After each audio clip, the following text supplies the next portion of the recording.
I'm Minas Ibrahim. I'm Liliana Lanan, and we're here from the Woke Times to discuss Dear White People. This morning, Netflix announced that it renewed it for its second season. What do you think about that? I think that's a good thing, but it's also going to cause a lot of conflict because it's so controversial and so many people didn't like it. But I'm really excited to watch the second season. What about you? Yeah, well, personally, I only watched the first 15 minutes of the first episode because I was really bored, but I know that you watched the whole season. Hey, I'm Julio Martinez. Hi, I'm Anthony Ramirez. And we are bringing you the latest news in LA sports. A huge blockbuster trade went down yesterday between the Rockets and the Clippers, where the Rockets received Chris Paul and the Clippers received Patrick Beverley, Sam Dekker, Lou Williams, and a 2018 first-round pick. As a Clipper fan, what are your thoughts on that? You know, as a Clipper fan, and I think this resonates with a lot of Clipper fans out there, you know, it's just devastating. It's really devastating to see that we're losing one of our best point guards and players that we've had in recent years.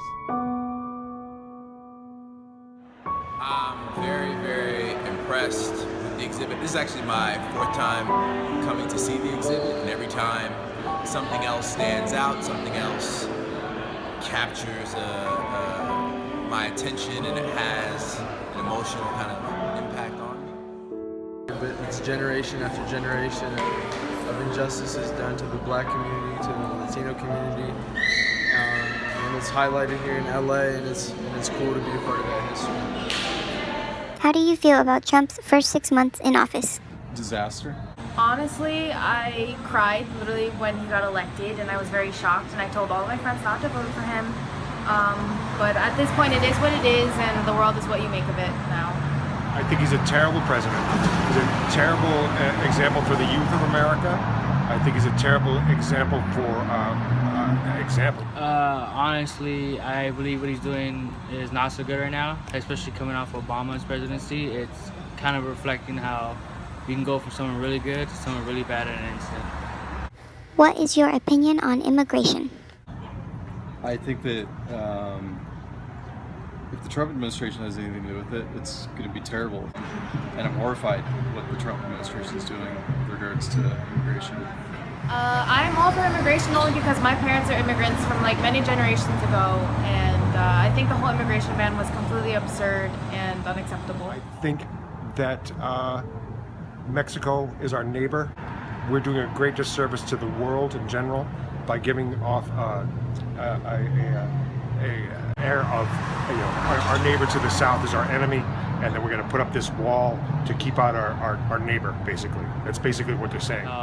I don't agree with the new airline laws.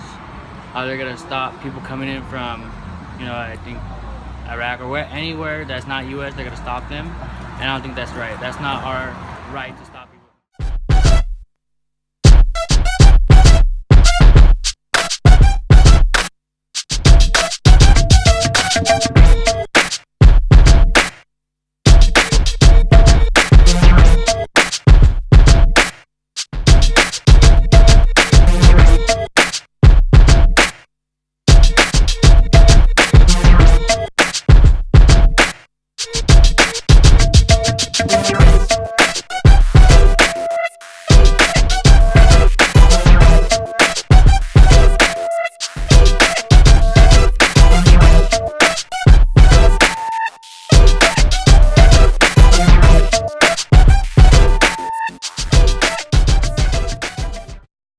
So today we're here to do a podcast for our AYA program, and so we're going to be talking about standards of beauty. So my first question for all of you guys is, how does beauty standards differ from maybe the school that you guys each attend? Well, it also depends on the type of community you're in, because the school I go to is in South Central. There's a lot of Latinos. It's not that diverse, but what I've noticed is that they prefer girls that are skinny, small waists, and big breasts. Yeah, stuff like that. And I don't think it's fair for females in my school, because we get objectified a lot by guys, and it also makes you feel uncomfortable in certain situations. I would also like to mention there's a standard of beauty for men or guys at my school as well. They're expected to dress in sports clothing even if they don't play sports. And there's also beauty, I think, also applies to what you wear. And especially at my school, people care a lot about what shoes you wear. And the more your shoes cost, the better you're seen in terms of beauty. Hello, welcome to the Woke Times podcast. I'm Liliana, and these are my co-hosts. Hi, I'm Kelly. I'm Sebastian. I'm Daniel. And today we're going to be talking about homelessness in schools. So to start us off, I'm going to ask, what is homelessness? Daniel? Well, thank you, Lily. So, back to Daniel. According to the National Healthcare for the Homeless Council, Section 330H5A, an individual who lacks housing without regard to whether the individual is a member of a family, including an individual whose primary residence during the night is supervised public or private facility, those who stay in cars, those who stay in shelters, single rooms, hotels, and abandoned buildings or vehicles. But the definition does not include people who stay with their families, so people who are who stay on the couches of their friends or stay in garages are not considered homeless.